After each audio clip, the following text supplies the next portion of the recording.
চরিত্র ছিল, জীবনে কটা ঝুট বলেছে, জীবনে কাকে ধোঁকা দিয়েছে, যদি একটা তার মিথ্যা ধরা গেছে ওই হাদিসকে রিজেক্ট করে দেওয়া হয়েছে। আর একদম কি বলে সঠিক আর নির্ভেজাল বর্ণনাকারী, নির্ভেজাল আছে সেই মুহাদ্দিসের, সেই বর্ণনাকারীর আমরা হাদিস গ্রহণ করি। আর যদি বর্ণনাকারীর মধ্যে ভেজাল ঢুকে গেছে সেটা জাল হাদিসের মধ্যে যাবে, या কমজোর হাদিসের মধ্যে যাবে, বা যায়িফ হাদিসের মধ্যে যাবে। এইরকম আছে কোই হাদিসের আমল করা যাবে না।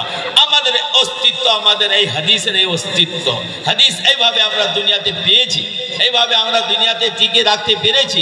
কোরআন কত ব্যাপার লা রাইবা ফি, আলিফ লাম মিম যালিকাল কিতাব লা রাইবা ফি।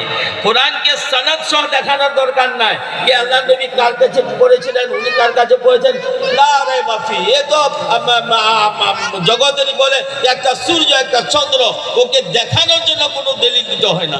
এটা চন্দ্র দেখানোর জন্য কোনো দলিল দিতে হবে না, এটা সূর্য দেখানোর জন্য কোনো দলিল প্রমাণ করতে হবে না। কোরআনে পাক আল্লাহর কালাম চন্দ্র সূর্য থেকে বেশি, আমরা কোনো দলিলের মুখাপেক্ষী নয়। বিনা দলিল আমরা বলবো এটা কোরআন পাক আল্লাহর কালাম।